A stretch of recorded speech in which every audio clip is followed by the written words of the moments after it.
this is Emma on Fourth Time Around, episode 11.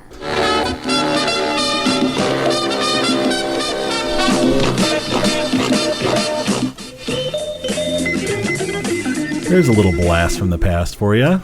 Hi, this is Joe. And Lisa. Hi. Hi. And that was the theme from Dave Allen at Large. Who's Dave Allen? Once again, we're showing the difference in age that we have here. Dave Allen was a British comic who he was missing part of his finger. I forgot which one, so maybe someone can write in and tell me which one it was. Part of his index finger. Uh-huh. And he used to sit holding a glass of scotch on a bar stool and introduce sketches. It was very hip. It was very in line. That theme song sort of fits with it. It was kind of Austin Powers-ish, but nowhere near as overtly flower power. Well, and not a satire like Austin Powers. Right. But it was the skits were very much in the vein of Monty Python.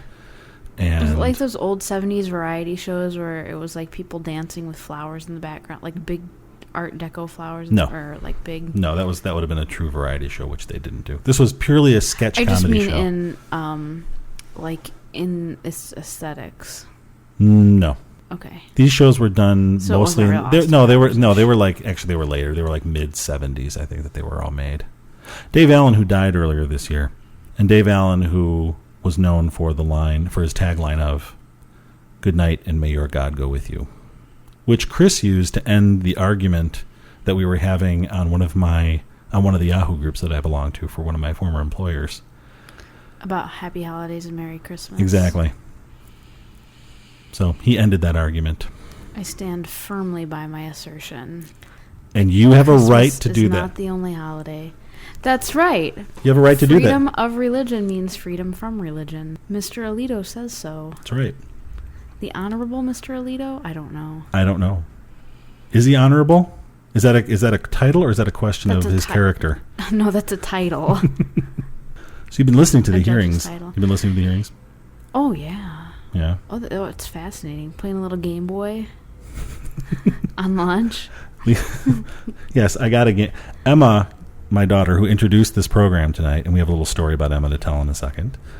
Emma got a Game Boy from Santa Claus for Christmas. Lisa, and she never got to play it because I hogged it. Lisa pretty much, it had to be pried out of Lisa. No, that's not fair to say. She got to play a lot.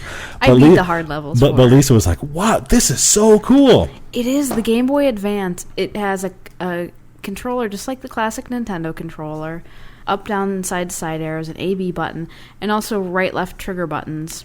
It's about the size of... It's maybe twice the size of your average cell phone. Well, it's about as big but lengthwise. It's about as big lengthwise, but it's about maybe half again as wide as a cell phone. Right, and a screen a little bigger than an iPod screen. Yay! There you go. And the screen is just fabulous. I think that was the real selling point for me, is they can cram a lot into that little screen, and it looks great. You can even buy little half-hour, you may even be able to buy full-length little movie cartridges for it. Mm-hmm. You can. So anyway, Joe procured one for me. I procured one of these because for he and I. From the job, which I just... and me. Sorry. Are you done throwing pronouns out there? Just let me know. I'm just going to sit back. You throw out whatever pronouns you need. Joe procured one for himself and me. There you go. Go ahead. And so we need to run out and purchase Tetris Worlds for this, just so Lisa can say that she owns the Tetris Worlds program on every platform known to man. Well, you don't own it for Nintendo 64. You do own it for... There wasn't one for Nintendo 64. Yes, there was. We saw it. Remember? We saw it at GameStop. But after I got rid of my Nintendo 64. I have it on GameCube. I don't have it on my Super NES at home, the old Nintendo. But I would like to. One. I have it on Mac and on PC, and soon on Game Boy. I wonder if it's like the Nintendo, or if it's like the GameCube version where it goes single. Probably. Double. I would rather have the classic Nintendo version with do do do do do do do do do do do do. Now the first time I played Tetris, it was on a Mac. It was on a Mac 2. No, it wasn't. It was on a Mac. It was on a Macintosh Plus. Oh, black and white. I used to have it for the Mac Plus. How about that? Oh, I'm impressed. Well, you had a freaking computer museum in your garage. There was a time when I collected the breadbox style Macs, and I had a good collection. I really did. But collecting things like that, I think, is for later in life. It doesn't work so well in your 20s because you're moving around, you're trying to get your life up to speed. You can't be carrying all that stuff around with you. That's true. So when I get settled in, when I'm 40, maybe. You'll have a whole museum again. Yeah. It was starting with an Apple Lisa. Maybe the Lisas will go down in price and you can finally scan one. I don't know. Those are they're rare. I think that's why they're expensive, because they're rare. I remember I used to sell supplies for the Lisa. The Apple III and the Lisa were the two big ones that were being sold back in 84, 85. No, 83, 84. Wow, yeah. Because the Mac came out, the official Mac came out in 84. 84. And there were a bunch of Lisas allegedly at the bottom of a landfill somewhere in California. That's one of the legends of Steve. The Legends of Steve. And speaking of the Legends of Steve, Lisa referred to me as a fanboy today because I ran over to the Apple store and Wait, first of all, yesterday you ran out and put your name on a list. Which is a joke, I admit. Macworld. No, it wasn't. Yes, it was. After the Macworld thing. The Macworld announcement where they announced all the new stuff, including iLife 06. So I was at the mall anyway because I was getting reading glasses. Oh, okay. That is one of the downsides of my LASIK surgery, is that I do need reading glasses for up close things, but 99% of the time, even reading stuff I don't need. It's just that when it gets late in the day and my eyes get tired, I need a little help in focusing. Sure. But I went over, there's an Apple store over in the mall, and I went over there and they said, "Oh no, man, they're just some dude who had closely cropped hair and needed a shave and a black turtleneck. Oh man, no, we just heard about it too. I can put you on a list." Okay, yeah, put me on a waiting list. Let me get your name and phone number for when it comes in. Okay. I didn't hear anything from him. And you went back today and they had it. I went back today and they had it right on the shelf, so I have a copy of iLife 06. So I know we never get into the technical details of this show, but we recorded this using Adobe Audition, so I'm really, really curious to see how this podcasting thing... That's right, there's a new... Within GarageBand works. Yeah. So after this show is over and after we've done editing it... I forgot that iLife came with GarageBand. I'm sorry, I won't make fun of you anymore. It's okay. So after this show is over, I'll start messing around with that anyway. Okay, what else? We had some correspondence as well. We had... Oh, wait, we got to tell the Emma story first. We need to credit our announcer. Our announcer, Emma, my daughter Emma. We went to her grade school had the annual roller skating party last night at a local roller arena. Mm-hmm. And number one, we realized that the rollerblades my kids have, even though they're adjustable, they've completely outgrown them now. Of course. So the two of them and Lisa were all on rented skates. Actually, Ew. Lisa was on rented skates. My kids were on rented inline hockey rollerblades. With no brakes. Can I just say that I think next time I'm going to rent inlines because I like the four-wheel setup, but if those wheels are out of alignment... Oh, yeah. As I would argue mine were last night. Always blame the equipment, honey. That's what you do. No, seriously. Always blame the equipment. I think they were really out of alignment. My left foot pulled. You know, like the shopping carts that you get? One wheel's wobbling. Anyway. So we got out there and we're going around. It was adults only. So, which meant there were like 12 of us. Right. Of which I was by far the weakest skater. Actually, you weren't. You're being too hard on yourself. Go with me for a second. Okay. She was okay. She was just going a little. She was having trouble getting her sea legs up. So we go around once, and then I kind of went around again, and I was getting ready to catch up to Lisa, and Lisa was gone. So it's like, okay. And I looked, and she was over standing by the sideline. She's waving at me. She's going, "I suck." Sorry, honey. And then I went around again, and then there was Rebecca saying, "Hey, Emma fell." I thought, okay, well, Emma fell because Emma falls. Emma had fallen. She's well, that's not the point. But she's resilient.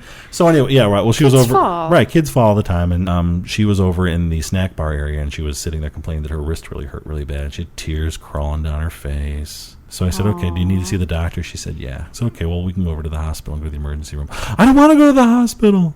It'll take a long time. It's like, no. They'll see you right away. Don't worry. Yeah, that's why they call it an emergency room. So we were over at the hospital until about 10 o'clock last night. She had x-rays, and she has a little, she has like a splint thing on, but I'm taking her to the orthopedic doctor tomorrow, so we'll see what Luckily, it happens. wasn't major, but it was a little break. Yeah, it's just a little, it wasn't a fracture that went all the way through. It was just sort of just a crack, really. just a crack. So, in honor of Emma, and she actually recorded that little introduction a few days earlier, so we figured we'd throw that in there just to give her a little something to listen to. Hey, that's me. All right, now on to our correspondence. Okay. First point of order, we have to say that we finally have a winner to the contest and the challenge that we put down in episode 5. I forget about these contests we throw out there. We had put a challenge down in episode 5 that said, write to us and tell us one thing you like and one thing you don't like about Rachel Ray. Right. And we will send you something of We're too hard on Rachel. We'll send you something of no monetary value. So John G. of Bloomington, Indiana, who found us as a result of listening to Z and Z, sent us. He put a little note on our Yay, on our Indiana, weblog. by the way. That's right. On our weblog, I'll let you read that comment of what he says. What I like most about her is her smile when she's earnest. What I don't like is that she seems to lack self-confidence and fails to make eye contact. I can't believe no one has commented on this yet. I agree. John likes Rachel Ray and most of the food TV shows.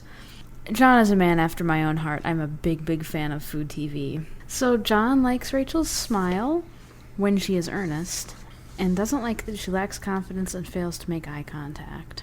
Interesting. I've never noticed that she doesn't make eye contact. A fabulous prize of no monetary value goes to John G. of Bloomington, Indiana. Do we have his address? Yes, we do. Oh, good. And as a matter of fact, I'm thinking of a few things that we could send him. We do have a stack of menus from Cheap Dates. We have a stack of menus from Cheap Date. And we also have, when I left my last job, one of the things that I had an entire shelf which was full of 4 years worth of toys from Burger King, McDonald's, and Kinder Eggs. Now, some of those Kinder Egg toys are pretty cool. So I'm thinking if there's somebody we can stick one of those in a padded envelope and get one off to John. John, you'll get something cool. You'll get something. One of my favorite toys is one that I actually dug out, which came in really, really handy during meetings and whatnot when I was at my last during conference calls. And I'm going to hang on to this. It's a toy that's in my hand right now. Let me do it. Say something goofy and I'll do it. Oh, you know what? We're going to surprise the folks. No. We'll just leave it here, and then when it's time, we'll throw it in here. So that's it for our correspondence. We also was there anyone else? Thank you, John. Was there anyone else we had to say? You got to listen to us on the Big Show. That's right. Listen to us on the Big Show this weekend. I don't know if this show is going to come out before theirs. I'm not sure. Depends on when we get it out there. But we're looking at right around the 13th, the weekend of the 13th, right. On the Big Show. Lisa and Joe set a new record for Dead or Alive. No, that's absolutely not true. Well, we don't want to give too much away. Just listen. That's our advice. Listen. All right. I won't say more about that. Okay. What else? I had somebody tonight. Tonight was Rebecca's registration in high school. Whoa. My daughter is now heading to high school. You have a high school kid? Dude. Yeah, I do. And I had another parent come up to me tonight saying, "Hey, man, saw your article in the Daily Herald, man. Oh, good. Way to go. You're famous." Well, yeah, I'm Daily Herald famous. We had somebody approach us in Target. Oh yeah, over that's the weekend. Right. A teacher at the local high school the high school that Rebecca's going to. That's right, who teaches sophomore oral communications, and she said she was thinking about doing podcasts as an extra credit project. And I'd like to go on record now saying that's an awesome idea. And if anybody locally wants to do that and wants some help with it, you know where to find us. Mm-hmm. Because it was a lot of fun interviewing Beck and interviewing Emma, and I think it would be a lot of fun helping kids set up their own shows. I've seen what their personal blogs do for them. Sometimes their particular dialect of English sort of curls my hair because they're like, but just the fact that they're coming up with this particular dialect and using it to communicate is really cool. I guess maybe that's how people felt about rock and roll at one time. Like, oh, I'm so glad the kids like music, but what is this? You can hardly call it music. You sort of feel that way about Zanga, like you can hardly call it writing. but it is. Well, I have trouble reading most of them. Whenever I like hear ya. too much flash and sparkly, and Becky has a tendency to put like pink on top of lavender, so I can't read it. Yeah, but Joe, your kid has a website. Oh, I know. I mean, how great is that? And that was actually another interesting thing, was because one of the classes that the school requires you take before you graduate, in order to graduate, is something called information processing. And they have to take it. It's a one-semester course, and they have to take it at some point during their 4 years in high school. Mm-hmm. And then they also said, but twice a year we offer, you can hear the airplanes. That's a plane going into or heading out of O'Hare Airport, ladies and gentlemen. Hear that? How about that? It's like you're here. It's like you're sitting right here at the table with us. Hey, put a coaster under that drink, will you please? Thanks. Okay. Would you pass the salsa? Thanks. Oh, excuse me. Is that salsa? It's very wet salsa. Okay, anyway. But anyway, twice a year they can take a test, and like a competency test, and they can get out of it, or proficiency test is what it is, and they can get out, and they don't have to take the class; they can pass it. And Rebecca looks at me and she goes, "Dad, am I going to have to sign up for this class?" I said, "You know what? You know HTML better than I do. I don't think you need to." And the funny and here's another. Unless they get her on like a spreadsheet technicality or something. Yeah, you know what? I think she'd do fine. Yeah. So I suggested that she see about taking the test at some point during the year, because I think she'll do just fine. Mm-hmm. Hey, how about a cheap date?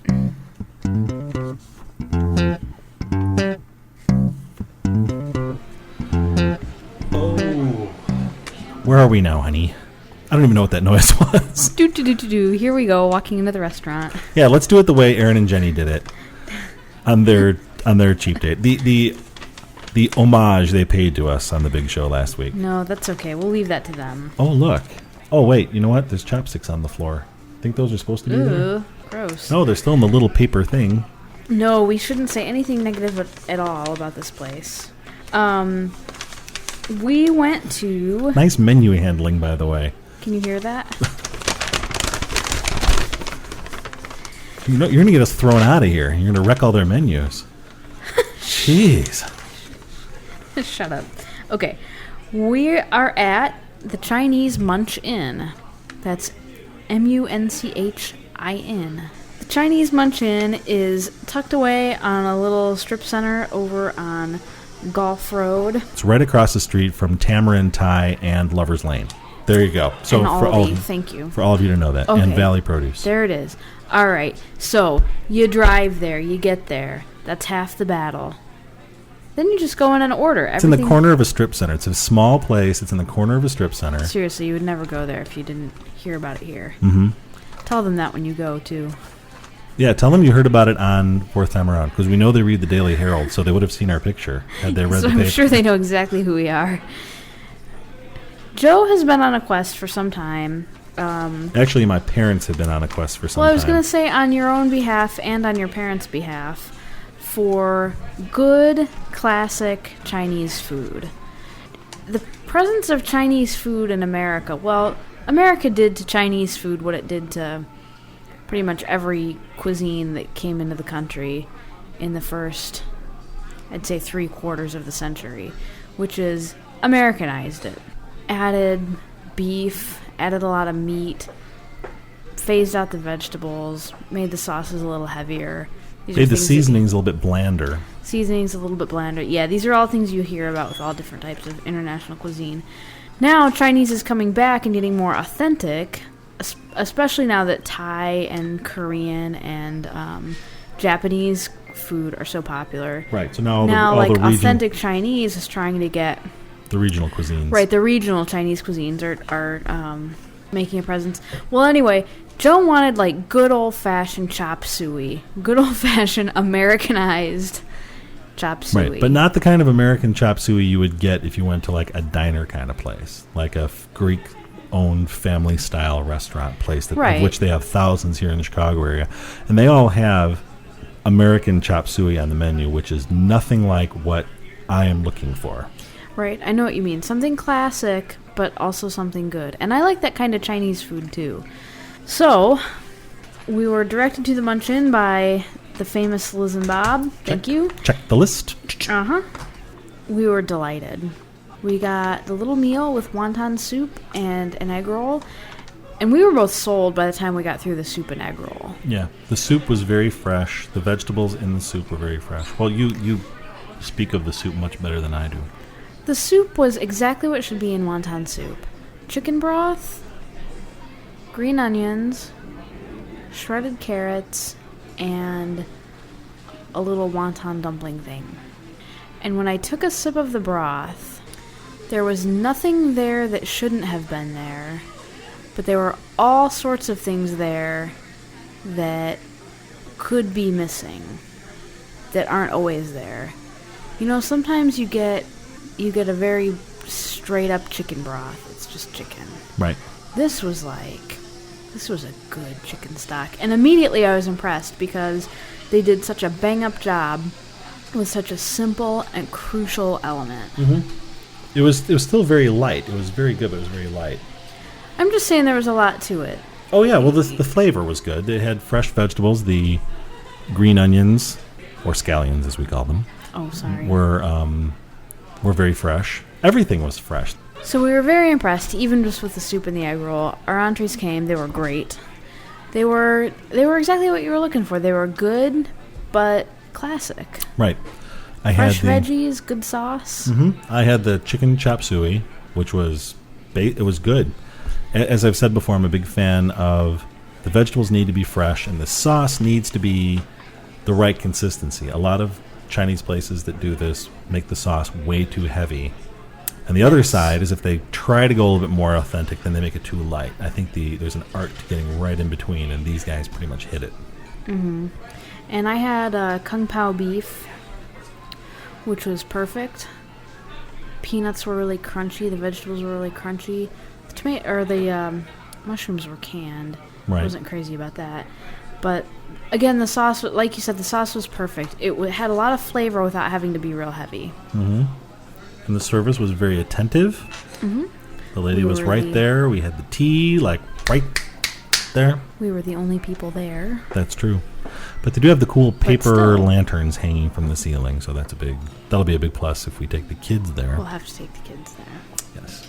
So Chinese Munch-In, thanks Liz and Bob, and we recommend everyone in the Arlington Heights area go check it out. And as far as we know, there is no Chinese Munch-In in Queen Creek, Arizona.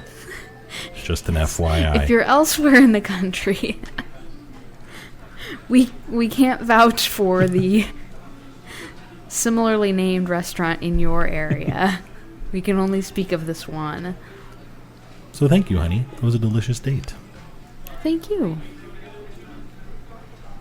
All right. We're leaving the restaurant now. Do, do, do, do, do, do, do. Okay. Now we're out. Jeez, do you remember where we parked? Man, it's cold out here. Oh, jeez.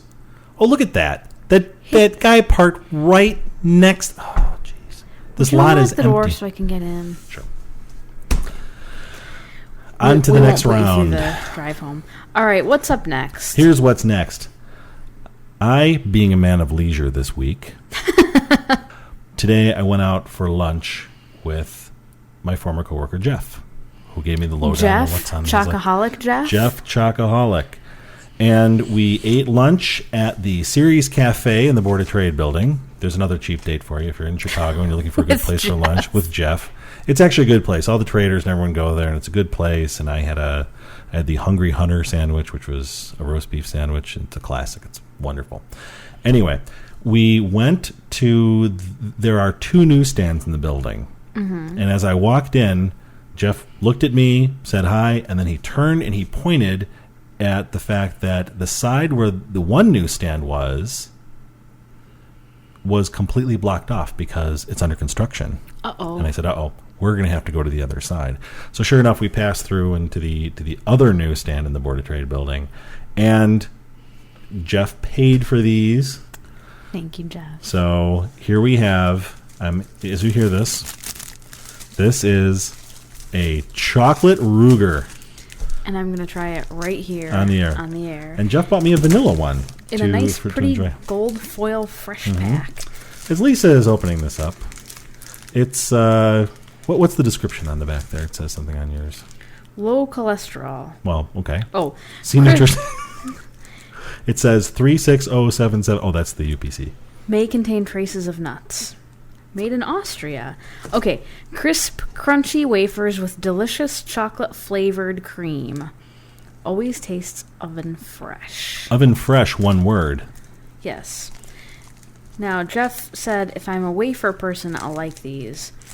And I'm afraid that, to my knowledge, I'm not a wafer person. Well, you know what? Try it. We'll see. But So here she's gingerly tearing off it's in a foil packet. It's very delicate. And she's gingerly she's taking off a piece that's probably about the size of, what would you call that? Like half a domino. There you go, half a domino.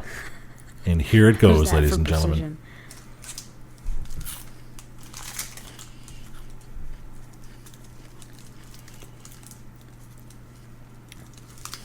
Okay. Well, I will say that the wafer, I'm not a wafer person, because the only wafers I've ever had are the little crummy kind from the grocery store. Right. This is much better. Quality stuff. It practically melts on your tongue. Now, the wafers, they're vanilla. The wafers themselves are vanilla, are they if not? you can call them flavored at all. Okay. I mean, they're really textured just sweet. Styrofoam. Sweet styrofoam. I'll tell you what, though, it's amazingly delicate. The texture alone is impressive. And the chocolate cream is surprisingly good. Yay! It's no Three Musketeers. Oh, come on. You can't compare that to Three Musketeers. Well, it's not all that chocolatey. But you know what? I'm impressed. I'm just going to finish this. Okay. And she's going to delicately crunch that. And she's getting it all over herself. Well, it falls apart. Mm-hmm. It is. It's very delicate. So there we go. So now Jeff's words were what? Get with the program on the Ruger? Get with the program. I have to say that hits the spot. Even for chocolate. Much, much better than I would have expected. Very good. Good work, my friend. Thank you, Jeff. All right. Thank you. I stand... Well, I don't know about that. Now that's not, is that really a chocolate smackdown? Would that be? I guess that would be it, huh? I mean, no. Actually, the real chocolate smackdown. I think the real chocolate smackdown would be to have like the two of you sitting there trying progressively higher levels of cocoa. Right, until one of us gagged. That's because once you get up to the higher density, doesn't it just become like taking a spoonful of Hershey's baking cocoa and stick it in your mouth? Eventually, that's what it would be like. The texture obviously would be different, but the flavor would be the same. Now, I think every kid has had the experience of doing that. Something from your childhood you'd care to share? Hasn't every kid done that? Like, just eating some of the powder out of the baking cocoa? Actually, I never did that. What I did was I took a square of Baker's baking chocolate. Oh, okay. My mom used the powder. Your mom used the squares. Hey, it's a chocolate bar. Yeah. Now, one of the other people I've known who equaled my Chocoholic status, Travis, and I both discovered that by mixing about half and half Hershey cocoa powder and sugar and just enough milk to get it wet, you could kind of make your own chocolate syrup. And for some reason in our houses, there was always sugar and baking cocoa and milk, but never chocolate syrup. So in a pinch... You sort of created your own. Mm-hmm. Way to go. When you gotta have it, you gotta have it. If anybody else has crazy chocolate stories, let me know. So don't forget, earlier on the show... Oh, and there's also an envelope from Jeff as well, with some things in it. Is this my prize for... It's not your prize. It's actually... I think this is the lead into the Chocolate Smackdown. Lisa is reading this note. As far as the Ruger goes, keep in mind that it is not really a chocolate experience. It is a wafer experience. Oh, I have had the dark chocolate Kit Kat. That is probably the perfect wafer cookie. Uh-huh. Well, it's also... It's a wafer, but it's dipped in chocolate. Dipped in dark chocolate. But it has chocolate layers, too. And look at this. This is so sweet. It's a whole chocolate sampler. Dark chocolate M&Ms. I didn't know they even had dark chocolate M&Ms. Dark chocolate Frango. Dark chocolate covered soy nuts. Oh. Belgium chocolate covered in dusted almonds. and a peanut butter fudge. You know what? You can finish the show. And Lisa's going to go into she's going to go into a chocolate coma. Peanut butter fudge Frango. So thank you, Jeff, for sending those along. Thank you, Jeff. So I believe that's going to be... This has been my favorite show so far. Certainly from a refreshment standpoint. We don't know about for you folks out there, but certainly from our standpoint it is. Mm-hmm. We'd like to thank everybody for the comments on the weblog. You know who you are. Thank everyone for the emails. There will be another challenge coming up soon for those of you. There'll be another challenge coming up soon for another one of our worthless prizes. Perhaps a Burger King toy, perhaps a Kinder Egg toy. You know what we need to do? We need to get fourth time around magnets or fourth time or something. We need to go over to cafepress.com. That'll be our next step. Is going over to Cafe Press and getting some fourth time around logo merchandise on there. You know, the guys from Israel, well, the guys, Charlie and Carol from Israelisms do that. They have mugs and T-shirts and stuff like that. So maybe we need to start publicizing. Okay. Don't be hating. All right, we are going to close out with a song called Saturday Morning by Fourth Time Around's very own Becky Lynn. Yay, Becky. Yay, Becky. So thanks for listening. Good night. Good night, everyone. May your God go with you.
At the game's end, there will be two teams of contrasting moods heading off the field, my friends. One glum, one gleeful. The gleeful of which being the Bears. The Bears. The Bears.